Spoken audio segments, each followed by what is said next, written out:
बंगाल चुनाव से पहले एक तरफ ममता बनर्जी की मुश्किलें बढ़ी है तो दूसरी तरफ ममता बनर्जी सॉफ्ट हिंदुत्व का कार्ड भी लगातार खेल रही हैं। दुर्गा आंगन, महाकाल मंदिर, ममता बनर्जी अब गंगा सागर पर भव्य मेला आयोजित करा रही हैं। मकर संक्रांति के मौके पर गंगा सागर पर जन सैलाब उमड़ पड़ा। ममता बनर्जी ने मेले की व्यवस्था के लिए सरकार के कई मंत्रियों की ड्यूटी भी लगा दी।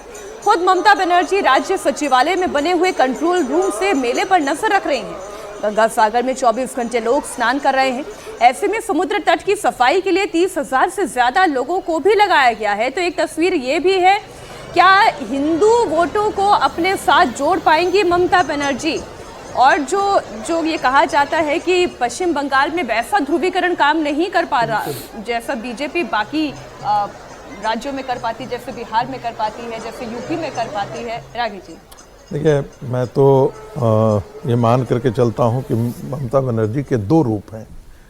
हिंदुओं के पर्व पर वो मूलतः उनको लुभाने के लिए, ताकि मुस्लिम आक्रामकता के खिलाफ हिंदू पोलराइज न हो जाए, बस यही उनका डर है। बांग्लादेश में जब हिंदू मारा जा रहा है और उनको पता है कि ये सारे बांग्लादेशी घुसपैठिए आकर के पश्चिम बंगाल में बांग्लादेशी पॉकेट्स खड़ा कर लिए हैं, इन्हीं घुसपैठियों के खिलाफ ममता बनर्जी जो है वो पार्लियामेंट के अंदर पर्चा फाड़ रही थी। और वो भी जाकर के, जिसे एक कहते हैं ना, सनक लिए हुए जाकर के स्पीकर के आसन के सामने कि हम फाड़ देंगे, और फाड़ करके फेंक दिया। उस समय ममता बनर्जी का नैतिक बल कहां था?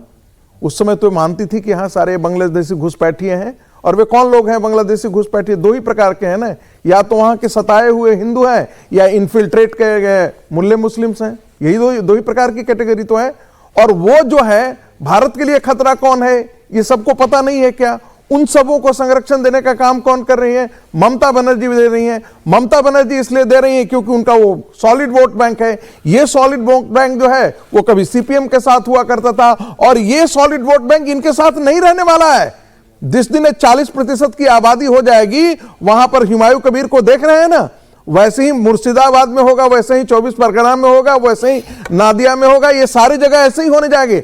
तब इनके हाथ से कुछ भी नहीं रहेगा, इनके हाथ में कुछ नहीं रहेगा। अभी वो अपनी सत्ता बचाने के लिए सिर्फ एक कुकर्म ये सारे काम कर रहे हैं, मेला प्रशासन, ताकि हिंदुओं को ये लगे, और बंगाल का हिंदू तो है ही, इस प्रकार से वो कर रहा है।